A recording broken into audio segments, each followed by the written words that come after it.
Okay, hello. A very warm welcome to you all to the LSE. I'm Sarah Horrell, a professor in the Department of Economic History, and I'm very pleased to introduce Bishnupriya Gupta as our speaker tonight, who will be talking about her book, An Economic History of India. The book will be available for purchase and signing after the event. There's also a reception just outside, as you've probably seen, to which you're all very warmly invited, so please do come along after that. Now, before I properly introduce Bishnu, I just need to do a few housekeeping duties, the rules of engagement. We are a hybrid event, so it's being recorded. We've also got an online audience at the moment.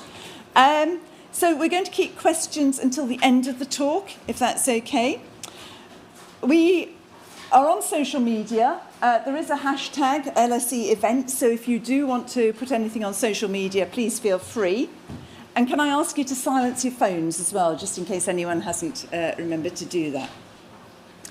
So as I say, at the end we'll take questions. Those will be both online, so I'll take ones from people that are online, and in the room.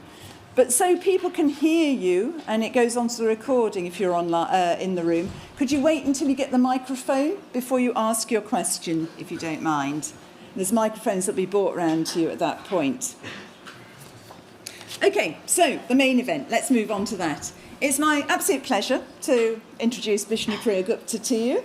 She's a professor in the Department of Economics at the University of Warwick, is a research director at CAGE, the Centre for Competitive Advantage in the Global Economy, a fellow of the Academy of Social Sciences, and currently the editor of the Journal of Economic History, one of our main field journals. She's a leading scholar in economic history and economic development, with a particular focus, as we're going to hear tonight, on India's long-run development. I think you've worked on industrial entrepreneurship, gender norms in India, looking at missing women and looking at women's labour market participation. Separately, the great divergence between Europe and Asia over the long run, particularly focusing on differences in productivity, GDP and welfare, living standards. She's written extensively in the top economic history journals, co-edited a book with, in fact, one of the audience members, Tirthankar Roy, who's here tonight, on a new economic history of colonial India, and did a lecture on Indian GDP before 1870 as the Tawney lecturer at the Economic History Society conference a few years back. In this book, and I've read through it from front to back, it is a really excellent read. I do recommend buying it and reading it. It's a lot of thought-provoking stuff in there that you'll find really interesting. And here she's assimilated a huge body of her own and other people's research, produce a very compelling account of the consequences of colonisation for India's economic development. So let me hand you over to Bishnupriya to talk about an economic history of India. Thank you.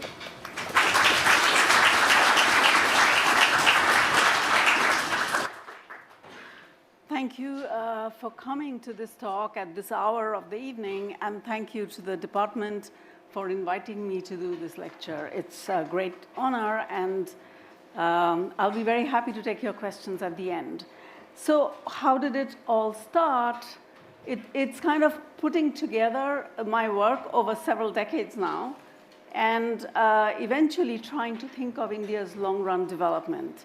And it's taken a while, but I don't think I could have actually had a view of India's long-run development, which I actually believed firmly until a few years ago. And it started with the Tawney lecture, which Sarah talked about in 2019, and then it developed into this book. On the left-hand side, you have a map of India. So these are the British states and the princely states. And on the right-hand side, you have a picture of the book.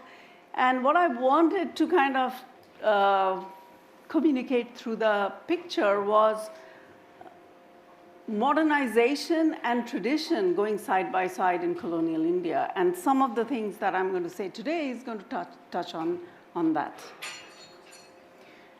So what is the book about? So the book essentially takes a historical approach to India's long-run development. There's often a tendency to start at the time of independence, or to end at the time of independence, and you see history as differently from today. But from a lot of work, including the work of Nobel Prize winners, Acemoglu, Johnson, Robinson, we know that history has a long shadow. And this book very much picks up on that theme to try to understand how India developed and why it is the way it is today. So today we know that it's one of the fastest growing economies of the world. In 1947, that wasn't the case. In fact, if you look at this graph, the red bar is per capita GDP of India in 1950. And if you look at the different countries there, they are all been colonies at some point. The lowest income countries are the colonies in Asia and Africa. And on the right-hand side, you see the colonies by 19th century, mostly independent, the colonies in Latin America. So India clearly was a very poor country, and it used to be known as the jewel in the crown. So the question clearly is that, didn't the imperial connections and globalization serve India well? So I'm going to take a long view, as I said before. So the next step is to think of the first government of India, independent India, which broke away from this global connection. And India became one of the most regulated economies of the world. Today, you often hear of the Nehruvian policies in a very kind of derogatory way, especially by the Indian government today, that this was a failure. And what I want to talk about in this lecture is that, taking a view of India starting in 1950 is not the right approach. One has to look at the policies of the first 3 decades in a historical context and then try to understand why the policies were that of regulation rather than globalization.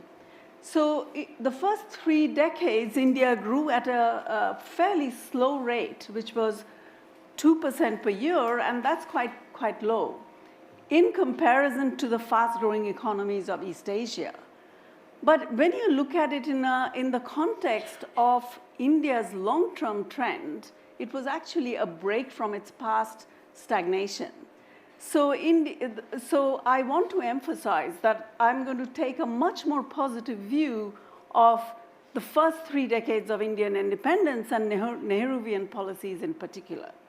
And then after 1980, there was liberalization of the Indian economy, and growth has been much faster since then. But here is a graph that might look very interesting to you. You have hundreds of years of stagnation right up to 1950.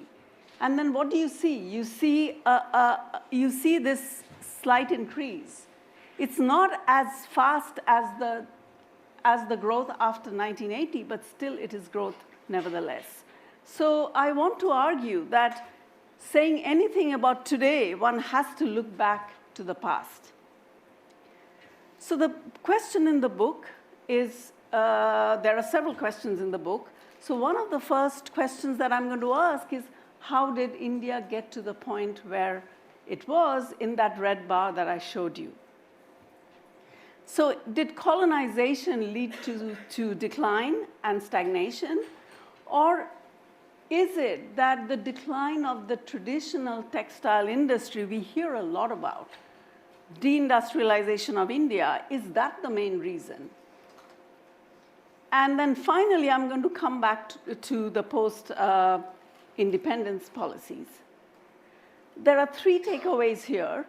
The first point I'm going to make is the idea of de-industrialization is not wrong, but it is not what was driving Indian stagnation. So I do not see de-industrialization as the main problem in colonial India.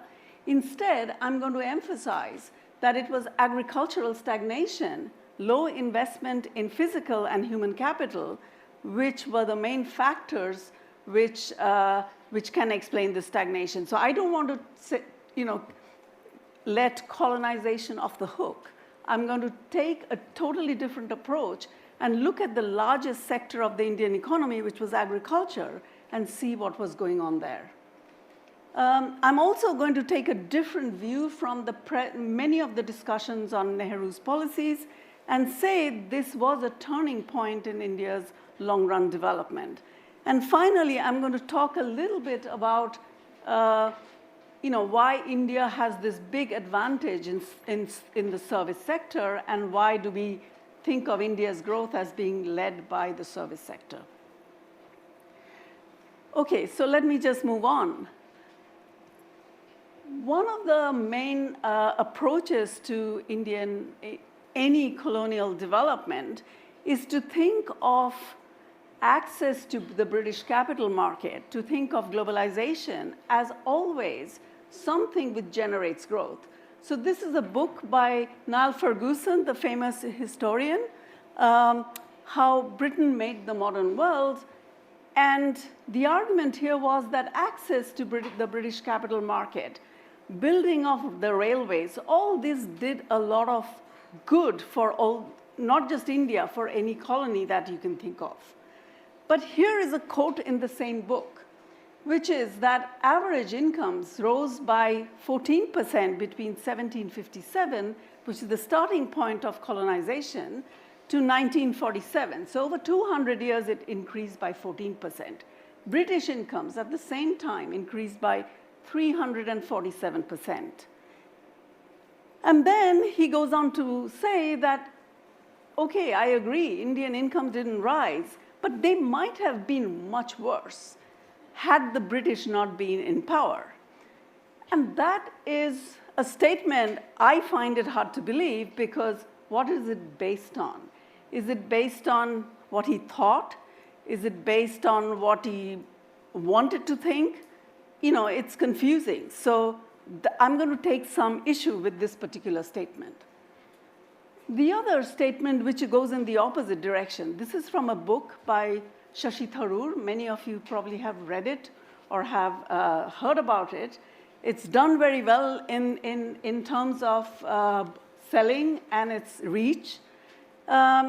Here, the argument is just the opposite, that free trade destroyed India's industry. And he talks about the textile. Britain's industrial revolution was built on the destruction of Indian textile industries. And then you can see how it talks about deliberate destruction of this industry and then turning India into an agricultural producer. Again, I struggle to find evidence to say why he thinks that. And this is something much closer to my work, so I have looked at a lot of records of the weavers' contracts with the East India Company. I've looked at the trade data. I was struggling to see why he thought this. And I think the only way to understand what was going on is to look for evidence. And that's the thing I've tried to do in this book, is to try to find answers by looking at data and evidence. So what are the evidence that you can think of in the Indian context, or looking at any country? So there are both qualitative data and quantitative data. So there are some very rich descriptive accounts of urban India, the wealthy nobility, the rich traders, and the vibrant commercial sector that was visible in the cities and towns of pre-colonial India. And based on the evidence on trade, India was clearly one of the big exporters of cotton textiles. In fact, India dominated the global market in textiles. But what about quantitative evidence? If we go looking for data, we get a somewhat different picture.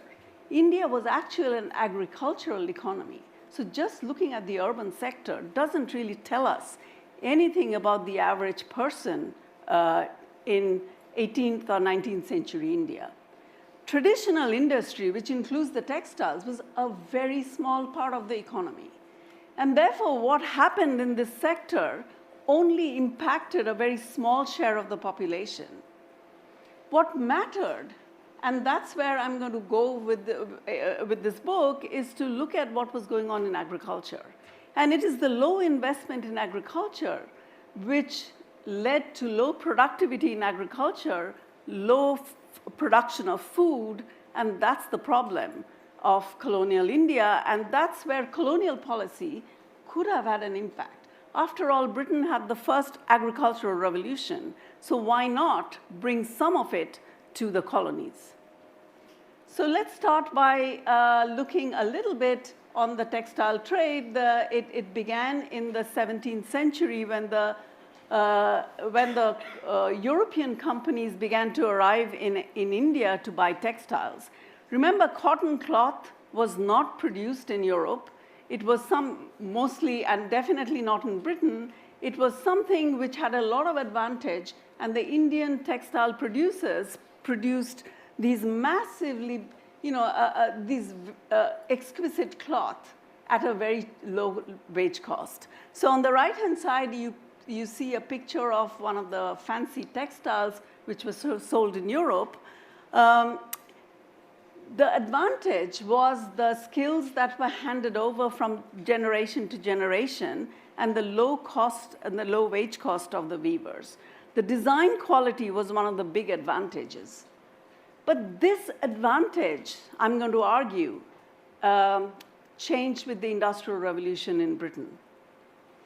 Why is that? So on the left-hand side, you see a picture of an Indian weaver,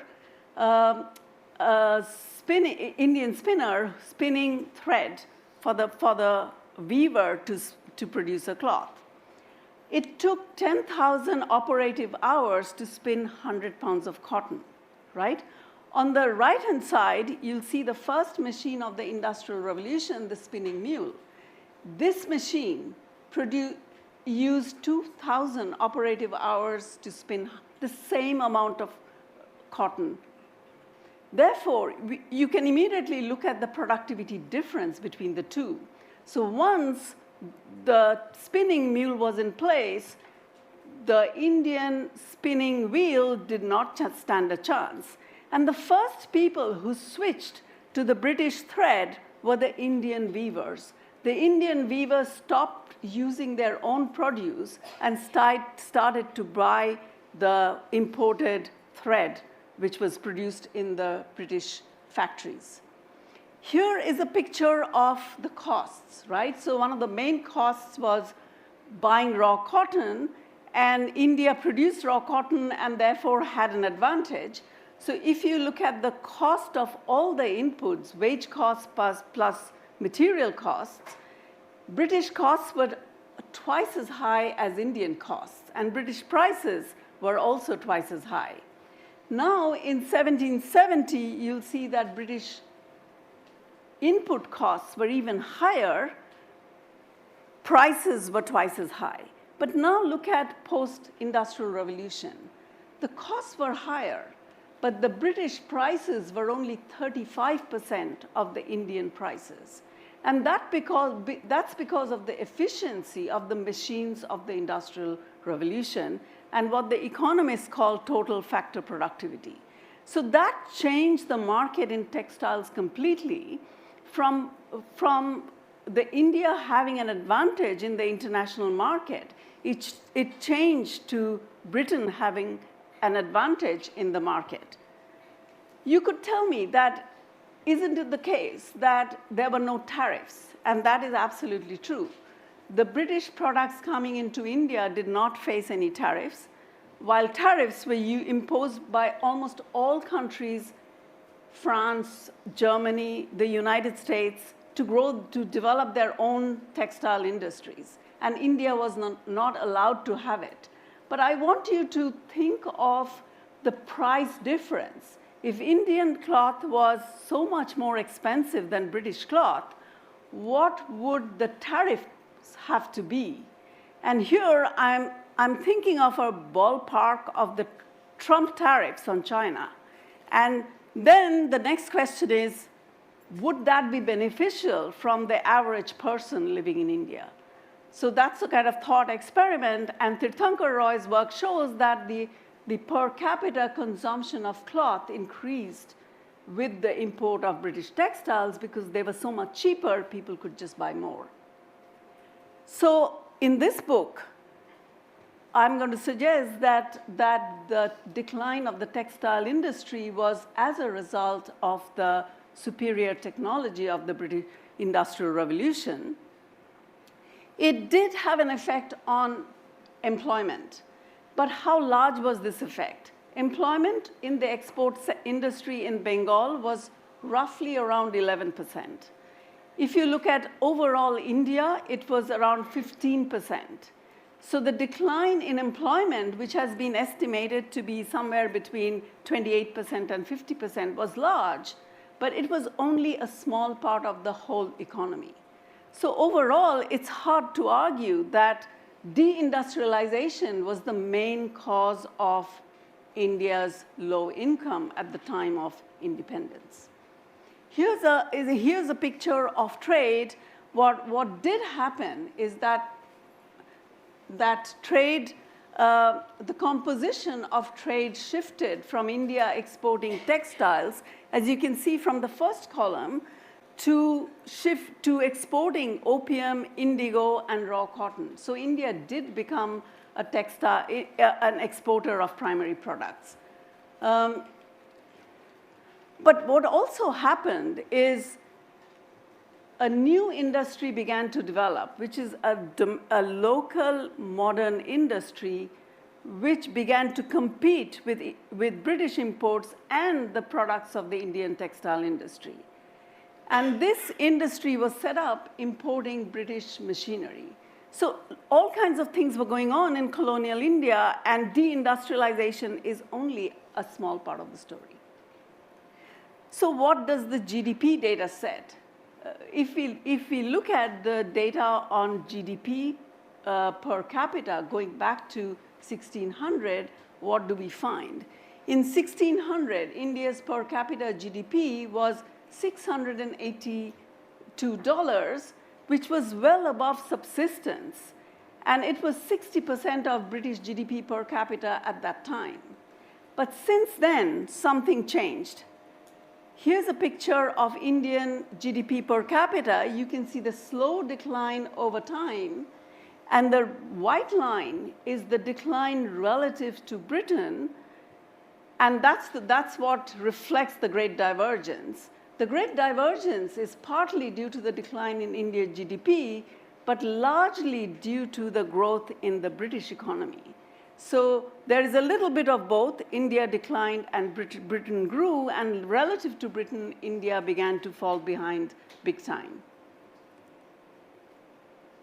Now let's just look at the sectoral evidence. What was driving the change in GDP? We know that GDP began to decline before colonization. The blue line is the per capita output of industrial exports. And you can see this increased massively. The orange line is the per capita output of exported agriculture. This was increasing gradually in the 19th century. And now when you see the white line, you can see where GDP per capita was moving. It was not moving in line with the growth in textiles at all.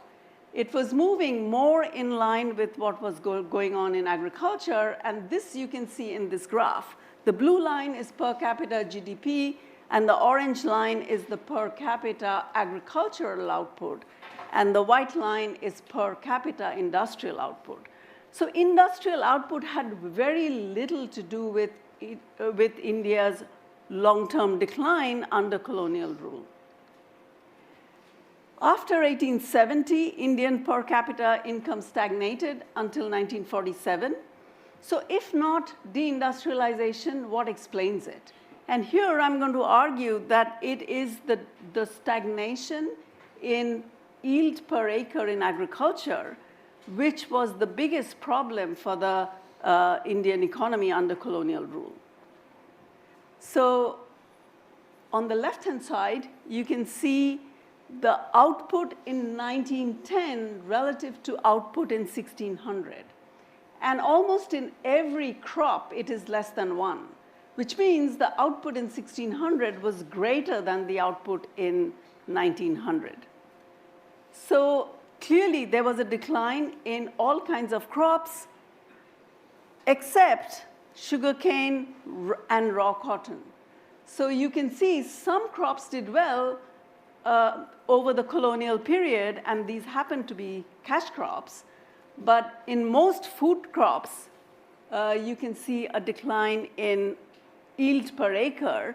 And this is the right-hand side graph. The black bar is showing you the decline in food grain yields, and the non-food grains show a different, slightly different trend. Some of the, there's some increase in some periods. So you can see the non-food grains there in the last period growing at more than 1% per year. So why did agriculture stagnate? And here I want to emphasize the low investment rate in colonial India. We think of 20% investment rate as being slightly low today. Less than 7% is a number that is almost unheard of in modern day. But that was the rate of investment in colonial India. And agriculture received less than a quarter of this. So you can think of investment in agriculture as being so low that it was impossible to do anything about land productivity. So what type of investment could have happened in agriculture? And here, clearly, it is irrigation. Most of the investment in irrigation at this time was canals. The British government in India built some canals in some parts of the country, particularly in northwestern India. But irrigation covered only 20% of the total agricultural land. Where there was irrigation, output per acre was higher, as you can see from the right-hand side table. But the share of land that was irrigated was so small that it was impossible to have a big effect on total agricultural output. Less than 10% of the investment in the railways went to irrigation. And this was one of the main contentions of the nationalist historians in the 19th century. They argued that the British wanted the railways to bring their goods to the port and import British goods to India. So here, look at the right-hand side graph, and you can see that the railway lines did connect ports to the interior, right? So they were connecting Bombay to the cotton-growing regions, and if you just look at this graph, there's ground to say that, yes, this is true. The railway network really connected ports to the interior, and therefore turned India into an agricultural producer. But now look at 1909 and the railway network. This network is a lot more dense than it was in 1870. So over time, the railway network was not just connecting the ports to the interior, it was connecting the interior as well. And as a result, the markets were integrated, the incidence of famines in colonial India declined, and there was social savings for the economy. So the railways, I would not put up the railways as a straw man of the handmaiden of colonialism.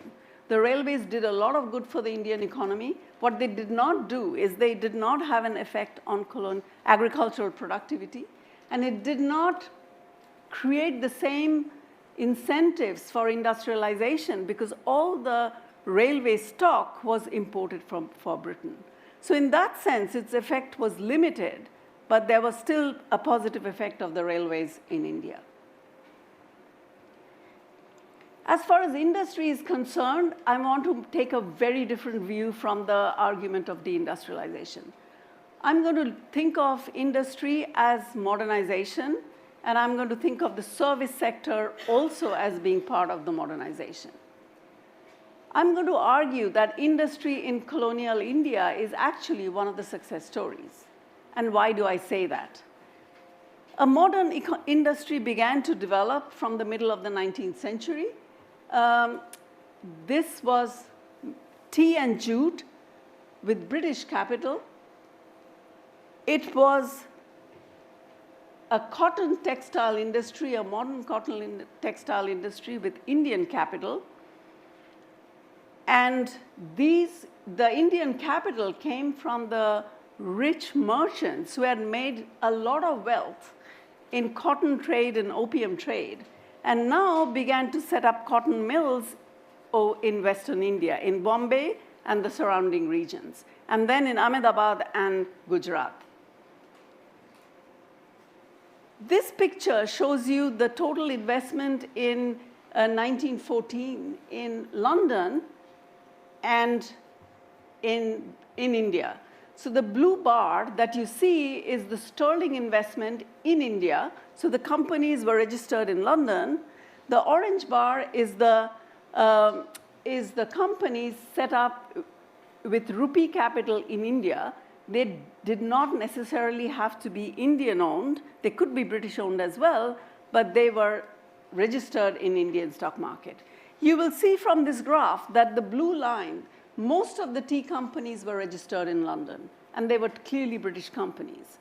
On the other hand, most of the cotton textile companies were set up in India, and they were mainly Indian-owned.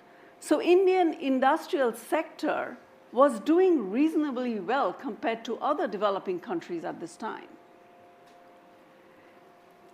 Industry in colonial India was one of the fastest growing sectors. If you look at the right-hand side table, you'll see that productivity or output per worker in industry grew at a rate of more than 1% per year all through the colonial period. On the other hand, you look at agriculture, you'll see a 0.4% growth before 1900 and 0% growth after 1900. Service sector also showed some growth after 1900. So the picture of Indian industry is not one of decline. In fact, some of the big industrial houses in India today originated in this period. Tata is one example. Tata set up cotton textile firms in the 19th century. They made money in opium trade and cotton trade and set up cotton mills in Bombay. They diversified into other sectors in the 1930s and became this big industrial house after independence. Tatas were not the only group. There were the Marwaris, there were the Bhatiyas, there were the Gujarati Baniyas. There are a whole lot of Indian merchants who made a lot of wealth in industrialization. They also had links with the Indian independence movement. In fact, Gandhi was called to Ahmedabad to talk to the workers not to go on strike. Many of them donated to the Indian National Congress. They also talked to the Congress about plans to how to industrialize India after independence. So the links between the Congress and Indian industrial interests became strong as independence approached. So why was there this productivity growth in Indian industry? The graph here will tell you the story. The orange bar is the traditional sector or the small scale sector. And you can see this was the largest part of the industrial sector in 1900, but it began to shrink. The blue bar, which is the modern industries, they began to grow much faster. And at the time of independence, they were roughly the same share. So the faster growth of the modern sector explains the growth in output per worker in industry during the colonial period. And here is an interesting picture because 1939 is still the colonial period. You'll see Tata amongst the top 10 industrial houses based on assets, even at that time. It's not just Tata. E.D. Sassoon is an Indian firm which is also in the top 10. In 1958, it's Tata, Birla, Bangur, Thapar, Singhania, Sriram, Dalmia. All these Indian companies are already amongst the top 10 industrial houses by 1958. So it's difficult to argue based on evidence that Indian industry was killed by British colonialism. And it's a much more complex story of a decline of a traditional industry and the rise of a modern one. Okay, I want to say a little bit about India's service sector advantage. And here, let me just go over this slide very quickly. As the share of agriculture began to decline, even in output, began to decline even in the colonial period, the share of industry changed a little, but the share of the service sector changed a lot. So the service sector was growing very fast.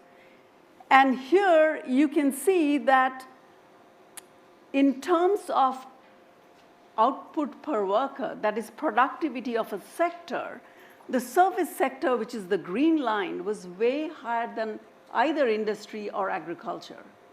So the service sector in India had a traditional advantage. And you can think of where does this advantage come from. And I'm going to throw out a kind of speculative view, which I'm going to back up with some data later on, is that within the caste system, the castes which are most literate were those in the service sector, like the Brahmins as the priests or the traders. They were all literate. And these castes were all in the service sector and giving this sector an advantage in productivity. So is there a role of the modern education system, or often, Britain gave India English education. What were the benefits of the English education? So a modern education system was introduced from the middle of the 19th century. Many Indians also wanted a Western education based on science rather than religious education. The British government certainly wanted it. They wanted to create a class of Indians who could enter the civil service. They opened up industries in the metropolitan cities. So already by 1960s, there were 3 industries in 3 universities in Calcutta, Bombay, and Madras. The question is that who were educated? How many people could avail of this education system? So here's the literacy rate. In 1931, less than 10% of the Indian population was literate. There was a large gap between male and female literacy. 17% of men and 3% of women were literate. There was a large gap between the castes. So a few high castes, mainly in the service sector, only in the service sector, were most literate compared to the rest of the population. Public investment in colonial India was one of the lowest in the world. So I think of investment in education as one of the failures of colonial policy and one of the serious failures of colonial policy. It failed to create a working class which was literate. Primary education was never a priority. Even when it became compulsory in Britain, it was never even discussed in the Indian context. And that I find surprising, because the labor laws in India labor laws in Britain got transported to India almost instantaneously, because Lancashire lobbied to get all the labor laws in place in India to see that the Indian workers did not have any advantage. On the right-hand side, you'll see a table where you see the share of secondary and tertiary education in total education spending. And India, right from the 19th century, spent 60% of its total spending on secondary and tertiary education. So conditional on getting some education, you were very likely to go to a secondary school and then go to college. So India developed this big advantage in tertiary education very early on, And you can see that even Japan did not spend anything as much on secondary and tertiary education compared to India. And this, to me, is the beginning of India's service sector advantage, what we also see today. So the Western education opened new doors to new occupations, and this was then taken, the people who could take advantage of this were the upper castes who already had education, could now go to secondary school and to college. These were the Brahmins and the traders. They entered new occupations in services, so medicine, civil service, law, all these new occupations which became a part of the occupational set of the Indian elites. These were typically the high castes.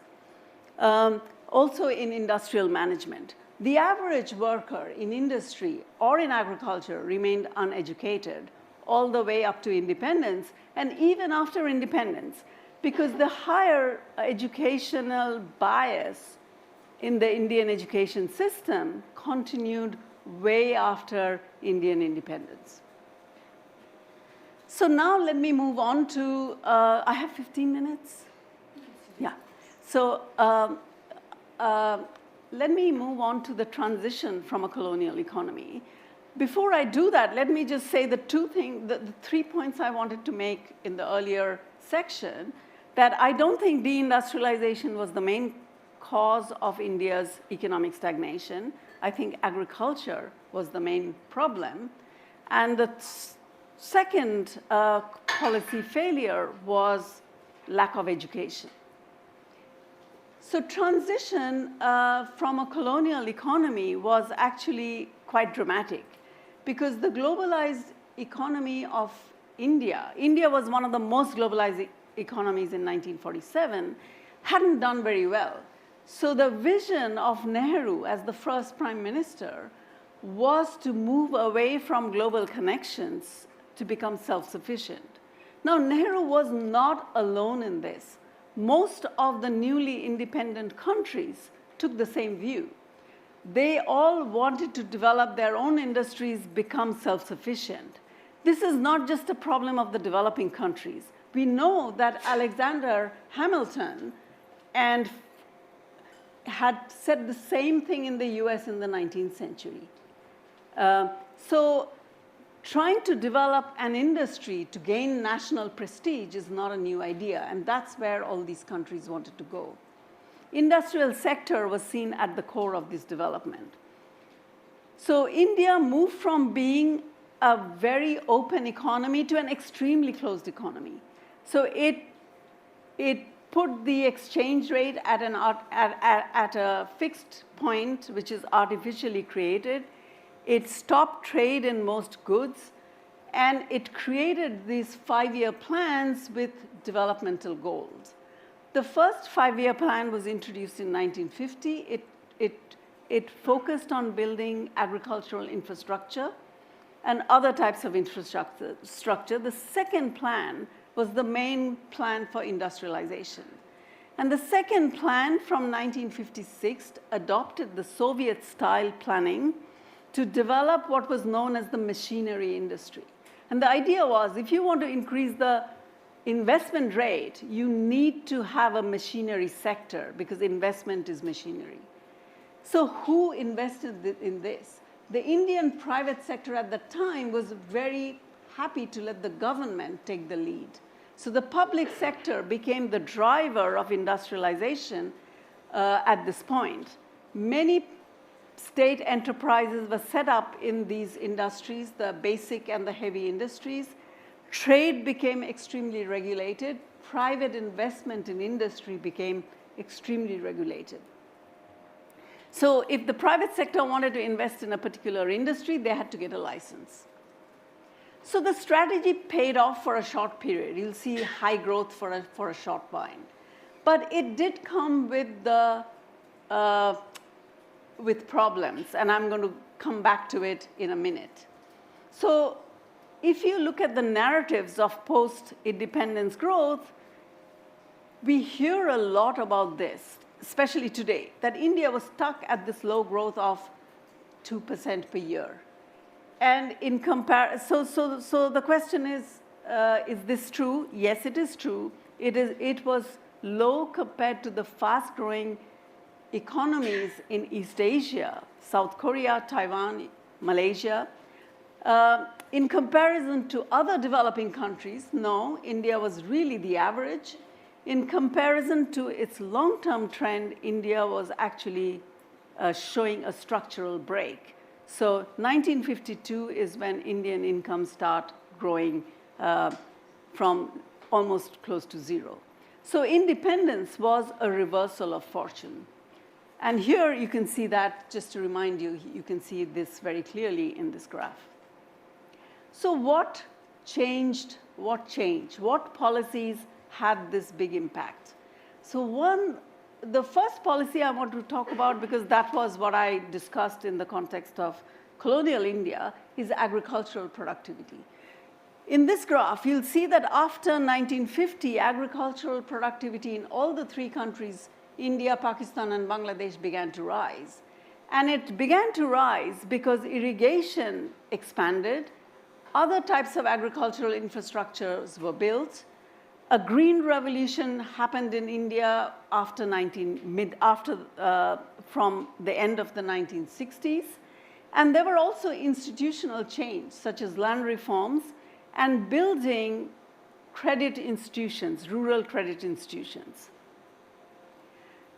So now, if you look at the rates of growth of different sectors, on the right-hand side, you can see capital goods and basic goods were the fast-growing sectors after independence, whereas consumer goods were growing at a fairly slow rate. Investment rate rose from 7% of GDP in 1940 to 17% in 1960, and then it continued to rise. So Indian investment rate has never been as high as 35% as in several East Asian countries, but it has been above 20%. Public sector accounted for over 40% of this investment. So were there any costs of this regulation? Clearly there was. There was an efficiency cost of regulation, as you would expect. Indian industries became extremely isolated.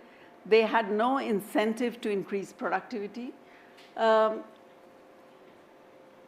was a huge foreign exchange crisis because the whole system built an anti-export bias. So India suddenly faced a big shortage of foreign exchange in the 1960s. So was it, why do we then see a rise in the rate of growth? DeLong argued in 2001 that if you look at all the developing countries at this time, it is the rise in investment rate which compensated to some extent the efficiency cost. So although TFP was negative, the investment rate was high enough to compensate for the negative efficiency cost. The other positive impact of the Nehruvian policies was a big decline in inequality. And I'll come back to that in a few slides. After 1980, the economic policy began to change. There were significant economic reforms.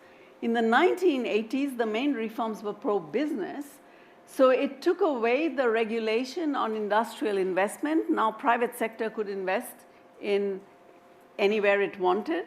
And this made a big difference in investment by the private sector and growth in the industrial sector. There were pro-market reforms from the 1990s, devaluation and opening up to foreign investment. Here is a long-term growth picture of the Indian economy. 1914 to 1945, the empire stage, you'll see it's stagnation. There is no growth at all. 1950 to 1980, 1.4 GDP per capita growth per year. This is a low rate, but it is still 0 to 1.4 is a big change. And then after 1980, the first decade is 3% per year, and the next decade is 4% per year. And India has been growing roughly at that rate for now several decades. here is a picture I wanted to show you because this is from Banerjee and Piketty. They use Indian urban income. So income tax is only collected on urban incomes. So this evidence comes from, this shows the share of income of the top 0.1% and 0.001%. And you can see it was very unequal during the colonial period. And that inequality declined sharply during the Nehruvian phase. The role of the public sector becoming important had a big effect on declining the high share of a few in urban incomes.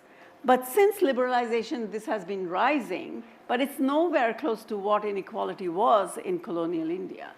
But what I find interesting in this data, which comes from Alvarado and his co-authors, is that the top 0.1%, the top share of the income was not only British, accounted for by the British in India, but many Indians were up there. And there is a big regional split as well in Bombay and Maharashtra, in Bombay region and Maharashtra in general, and Gujarat, which were the Bombay presidency in colonial India. The share of Indians in the top incomes was very high. The other most industrial region was Bengal. There, British incomes dominated. So the big advantage of Maharashtra and Gujarat today has a historical origin. I mean, we talk about the Gujarat model, but Gujarat was always one of the richest states in India, as was Maharashtra.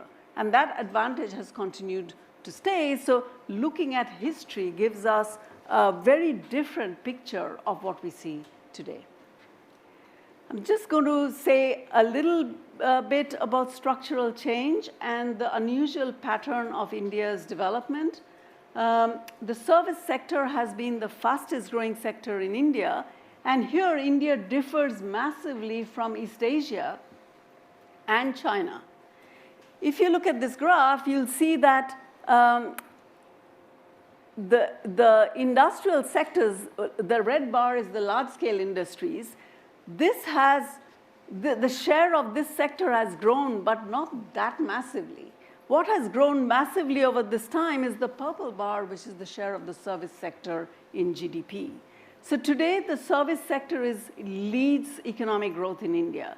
This is where most of the GDP is. This is where most of the productivity growth is.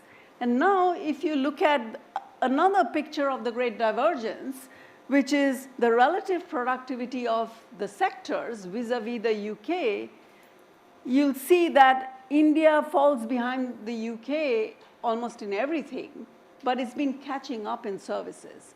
So the service sector in India in 2000 was about 33% of the productivity level of the British service sector. And that's not a small achievement.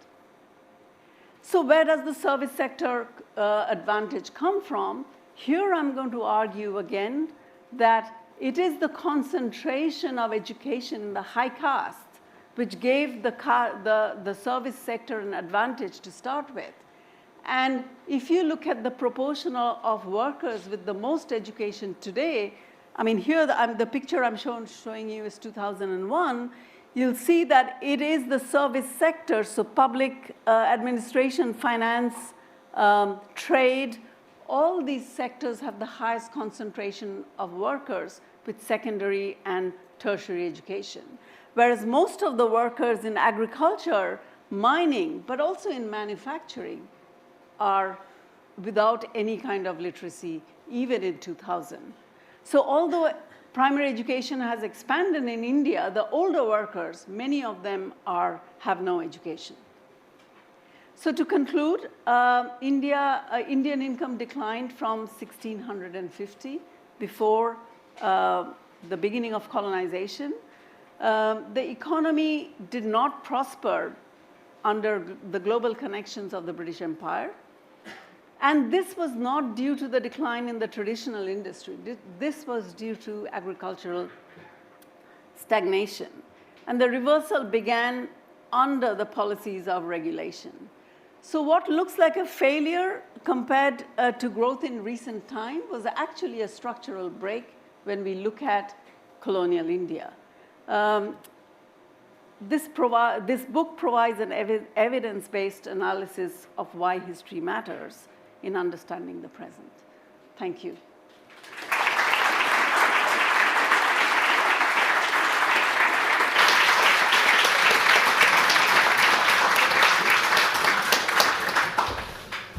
Thank you very much for an absolutely excellent presentation there that's introduced all sorts of really quite thought-provoking challenges to the traditional narratives of Indian development under colonization and subsequently under independence. Floor's now open to questions. So if you do have a question, could you raise your hands, please, and we'll bring the microphone to you. Might I start with that person over there, just right next to you there. Hi, thank you. I was wondering, you mentioned the agricultural stagnation during colonial rule, but you also mentioned at the same time an increase in export of raw materials to Britain, like the cotton and the grains and things like that. So how do you reconcile the agricultural stagnation and decline with the rise in the exports to the British state? No, that's a good question. Oh, sorry. Yeah, that's a good question. So you have to think in terms of how much was exported, right, and what was exported. Very little food was exported. It was mainly raw cotton, opium, and indigo and tea. But the most of the agricultural output was food grains. And that's where the stagnation was. So if you separate them out, you'll see that there's growth in output per acre, and there has been a claim that where the British built irrigation, this was to grow cash crop. I've looked at the data now. I don't see that. So in all the irrigated areas, there was wheat grown as well as cotton. So.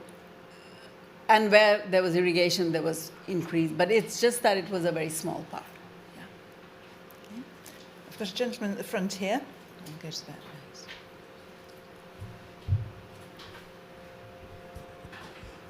next. Arif Zaman, the Institute of Commonwealth Studies. I think your presentation and book is really a masterful reminder of the importance of history and the long view. I wanted to ask you to elaborate a little bit on the development, not just of economic performance, but economic thought in terms of the interwar period. Yeah, I'm thinking in particular of the 1931 Karachi session of the Indian National Congress, which really laid the pathway for the path-dependent ideological foundations for the post-colonial Indian state. But also in that period, as you know, that also coincided with the empire struggling to make sense of that period, with the Ottawa agreements as well, where India was represented. So can I ask you to elaborate a little bit on, in parallel with the economic performance, how do you see the evolution of the Indian take on its economic future taking shape, in particular in that interwar period? Thank you for that question. So the main interaction that I mentioned between the Indian National Congress and the industrial interests, it began in the late 1920s. And these groups lobbied for tariffs. And the British government, by that time, is not averse to British government in India is not averse to industrialization, contrary to the claims many people have made that the British government did not want India to industrialize. They did because they had been stuck during the First World War. They needed Indian industrial production. And the Indian industries had at that time bargained that if you win the war, you give us tariffs. So there was a tendency to renege, but it didn't really happen. So Indian industries did get tariffs by the end of the by the late 1920s. So the 1930s is really bringing together the thinking of the Congress, the Indian industrialists, And there's a paper which is, well, I don't think it's a paper yet, but there's a project on letters to Gandhi by Indian industrialists, and Gandhi writing back to them from Gandhi's archives. And they look at these connections to see how these industrial interests later on could benefit as well. So you see a lot of thinking between Congress and the Indian industrialists about the future of India when independence arrived. I don't know whether that answers your question. Yeah. Thank you. I think I had someone at the back in the middle. Was there? Yeah.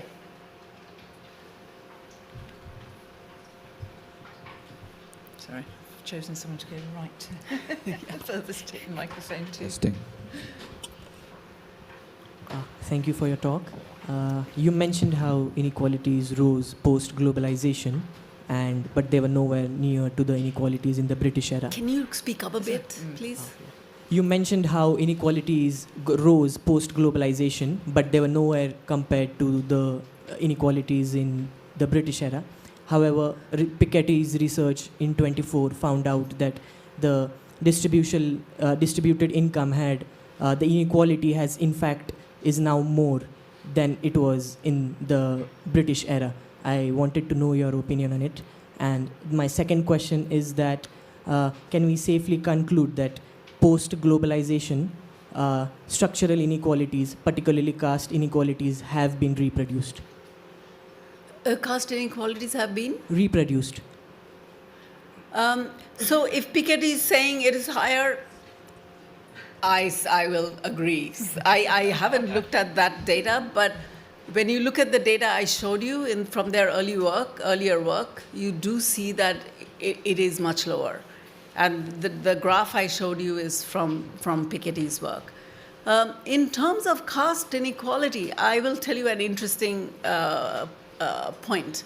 Like, I've recently written a paper with Kaiwan Munshi on affirmative action in India and how that has and its relationship with meritocracy. So you can think of the caste system being anti-meritocratic because it doesn't allow certain people to even get into the sphere of showing their talent. What was surprising is that when you look at affirmative action and educational outcomes, the difference between high caste and low caste have become much smaller over time, because the affirmative action in education and jobs in the public sector has had a big impact on the scheduled castes and scheduled tribes. I'm only talking about the scheduled castes and scheduled tribes. And you see that also in occupation is less clear, but certainly in terms of education. But in terms of skills, you also see that gap closing. So the affirmative action from 1952 for the scheduled castes and scheduled tribes have had a huge impact. I was surprised by that finding, but it is, yeah. Thank you. I'm just going to take one from online here before coming back to the floor. So to what extent could you argue Nehru built back the economy of India after the colonial period, and in what ways? I think you've covered some of this in the lecture, but maybe you could sort of just summarise one or two points. So to me, Nehru was a visionary, and his vision was that of an industrial society. So he brought in the Soviet-style industrialization plan. I'm not trying to say everything about it was good, because a lot of this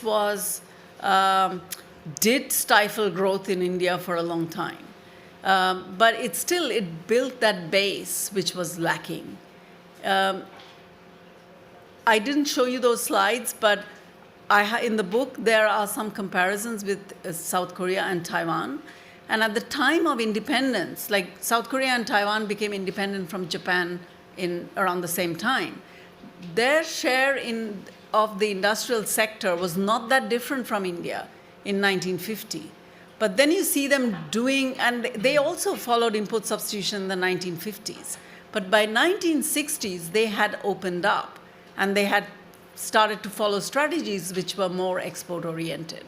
And I think that's where there is a failure of the Nehruvian policies, that they didn't stop they didn't open up early enough to make the economy more attuned with the rest of the world.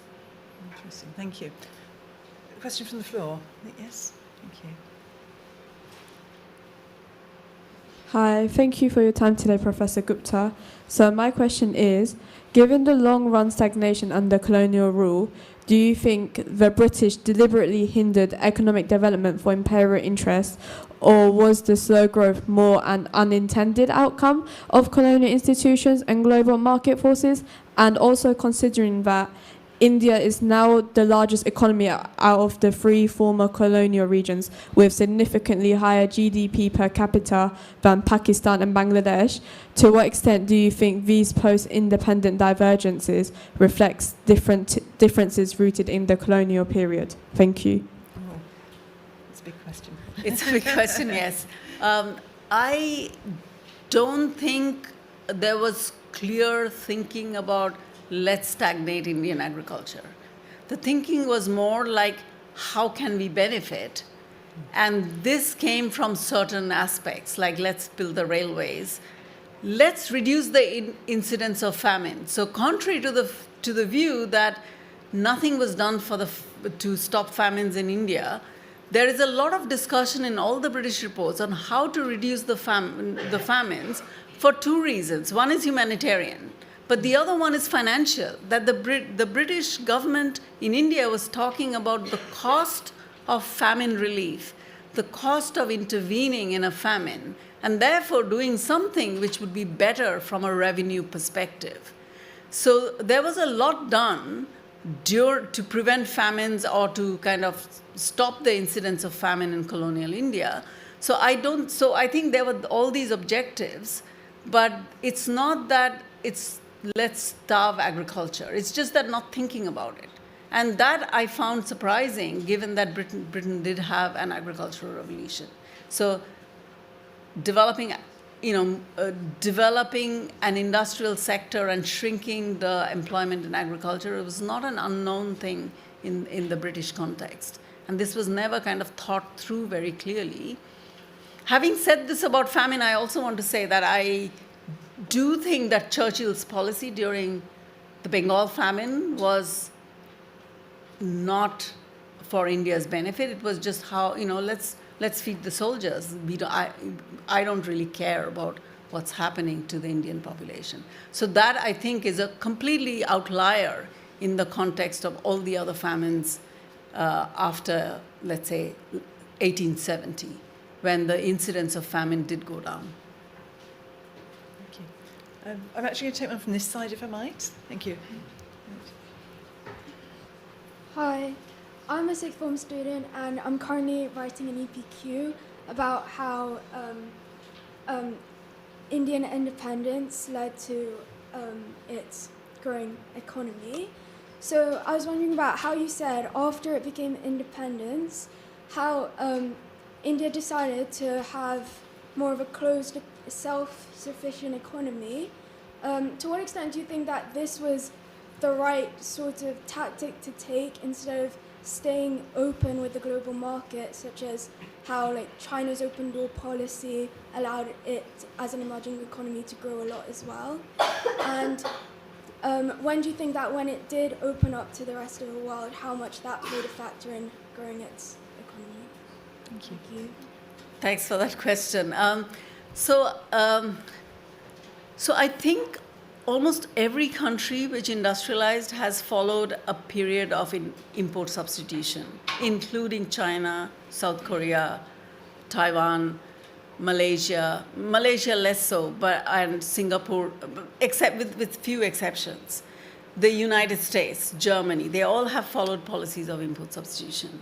The problem with the Indian policy was that it continued for too long. So the balance is to see when do I stop? And the problem becomes that there are some interest groups that develop with any kind of licensing system who then don't want that advantage to be taken away. So India's remained in this system for a bit too long. And I think that was the main problem. I don't think staying global would have helped it, because that short phase of import substitution was needed for to develop the industrial sector. I think it could have opened up a lot earlier. Thank you. Shall I take a question there? Thank you. Hi, it's a fairly simple question. Was there a difference between the performance of princely states and non-princely states in economic terms? I'm just thinking about the impact of colonial policy. In the development? Yes. So there is now work on exactly these kind of questions. So one is on literacy, and I think there is a difference between literacy in the princely states and the Indian states. There are some other dimensions where I think the princely states are behind. So there is work, new work. There are differences that are historical. Especially in the provision of public goods, there are differences. So, and there are papers on this. I forgot to answer your question on exports. And I think India has done a lot, really well in exports of services like software, whereas not on exporting goods, where China kind of dominates. Yeah. I'll take one online. Did the Indian merchants who got rich from the opium trade or their descendants face any backlash from the countries they were involved in, China, UK, or elsewhere? I haven't seen anything on that. During the opium wars, they, like Tatas, many of them had offices in Shanghai and Hong Kong and so on. I haven't seen anything about backlash. The backlash came to the Chettiars. Mm-hmm. There was backlash against them in Burma, Myanmar today, where they gave a lot of loans to the agriculturalists. And during the Depression, when they couldn't repay, the land passed from the locals to the Chettiars. So they were then kicked out of Burma at that time. So that's a backlash I know about. I haven't seen anything against the opium merchants. Yes, thank you. I think there was a question right at the back. Is that right, in the centre? Yep, thank you.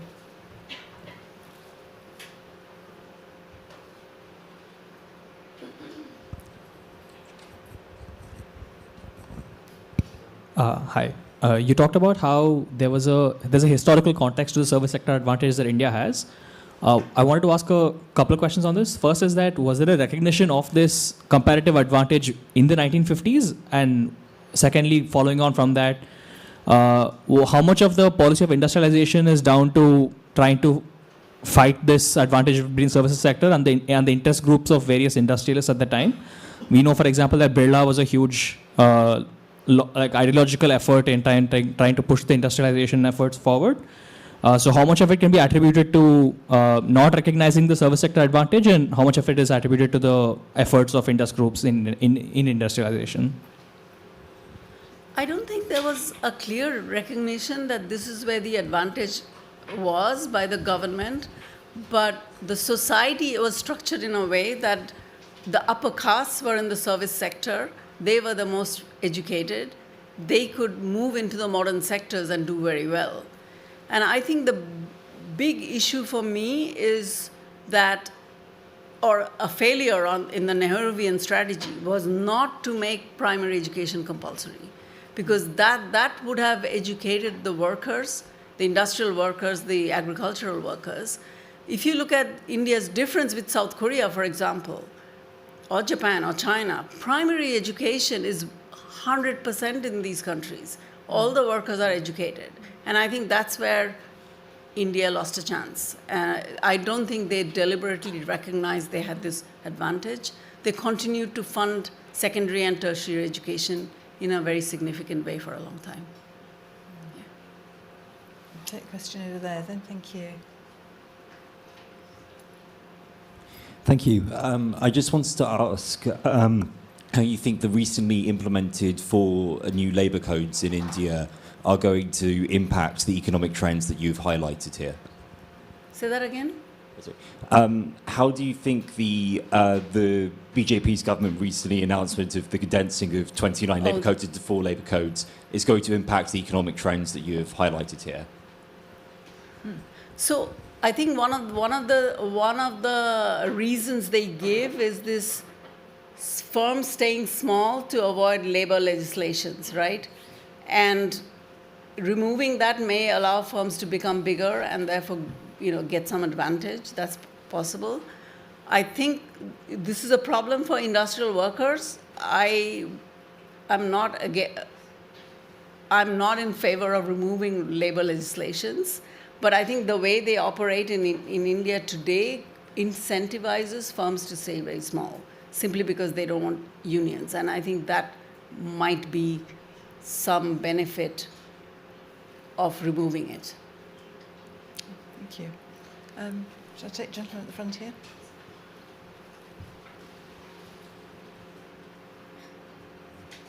Thank you. It was an amazing talk. I was just looking at your final bullet point, history matters in understanding the present.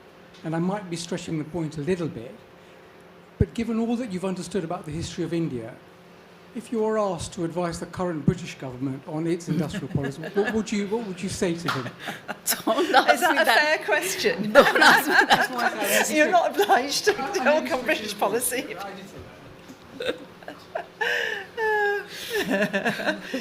Answer, or shall we skip that one? No, I mean, I honestly don't know what to say. I don't have expertise on that. Let me put it that way. I think it's a big stretch, that one. Yeah, question over at the back there.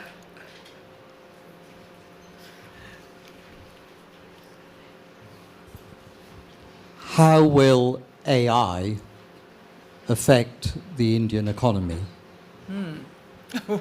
Another crystal ball question. I think this is a much more serious concern because, one of the sectors where India has done really well is the service sector jobs, right? And one of that is data entry. Half the data entry firms, me as an economic historian, others as well, use, they're all in India. We send them a data set. We send them some pictures, which they then put on Excel files. And I have had this suspicion for a while, is that they use AI to extract the data, and then they check everything really, really well, and they give us a fantastic product back. That advantage is going to go because we are learning these AI techniques, and we are going to do this ourselves.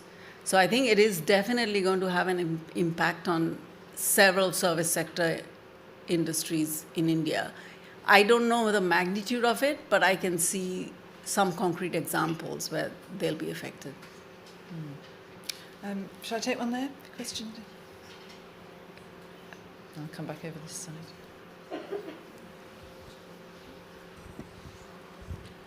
Lovely talk today. I've got one question for you, and it's can the drain of wealth be quantized, and how reliable are the estimates by historians? I can't hear Sorry, you, sorry. Can you speak up slightly? Sorry, Can the drain of wealth be quantized, and how reliable are the estimates by historians?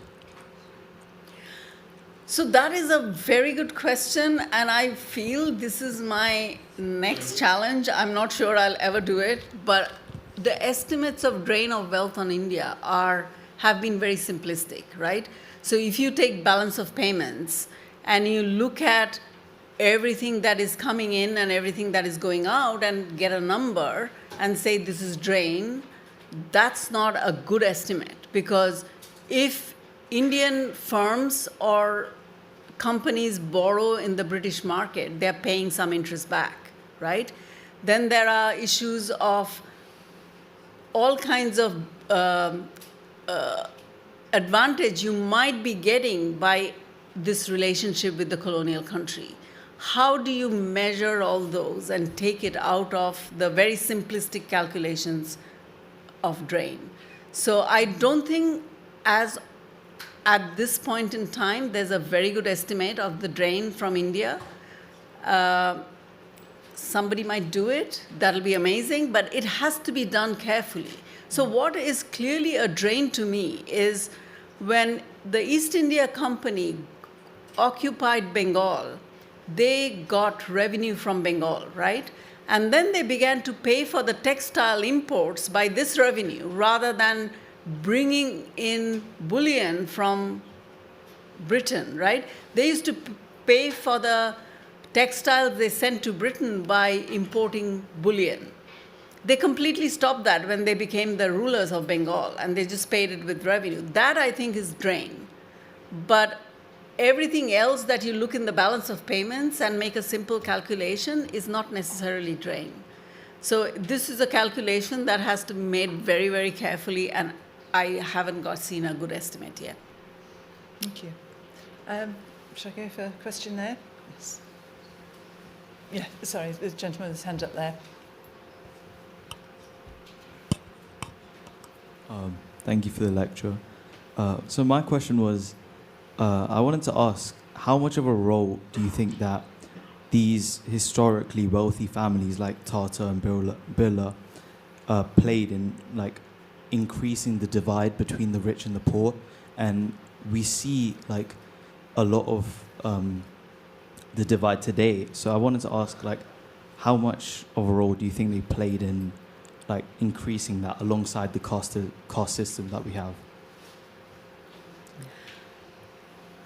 Look, if you are an industrialist, you make profit, right? If you're a capitalist, that's what you do. And I know that the Tatas as an organization are very paternalistic. So they have good policies, they have housing for their workers, etc. I'm not so sure the Birlas do exactly that. But it's for the government of India to tax them. And it's for the government of India to have a taxation system which redistributes income from the rich to the poor. And I think that's where it's a government failure. So I don't want to blame the capitalists for making money, because that's what they do. I think it's a problem that the Indian government hasn't taxed them, whichever government you think of, enough to redistribute wealth. Oh, that's interesting. Shall I go there? Thank you. Thank you. Thank you for the lecture. I have a question on regulation and investment and the relationship there. In my work, I work on investment into India from foreign companies, and that experience has definitely been made more difficult by the regulation that's not unique to India, but different compared to other countries.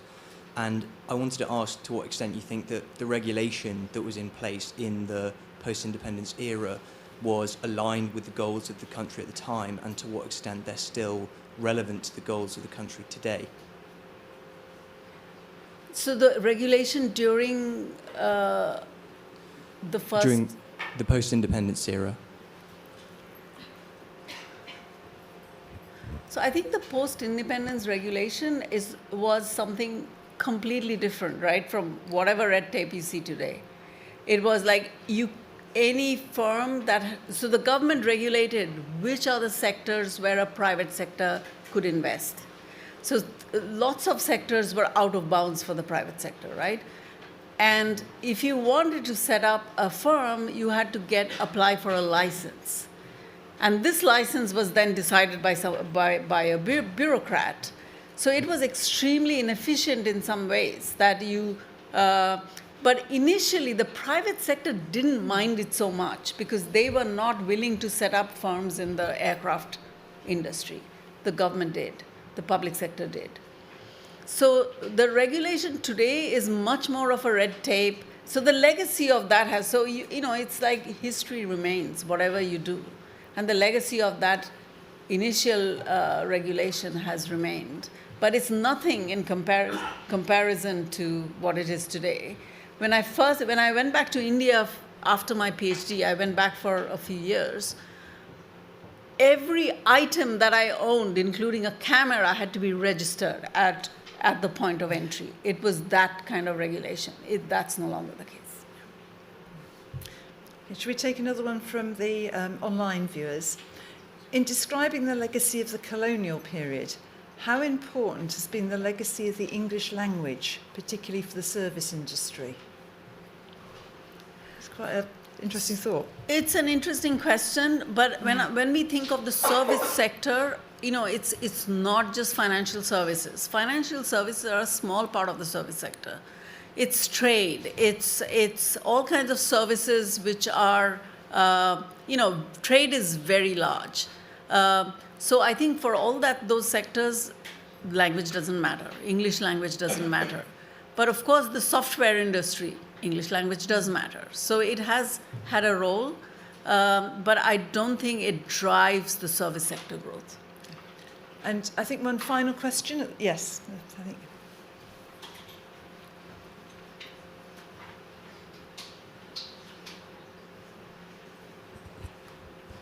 Thank you. Is it possible to measure the economic impact of partition? So there is some work already which looks at, so it's done by comparing censuses. So you look at 1931 censuses and you look at the district level data from the 1931 census, and you look at 1951, because there's no census in 1941. I mean, it's very limited. And you see how many people were literate.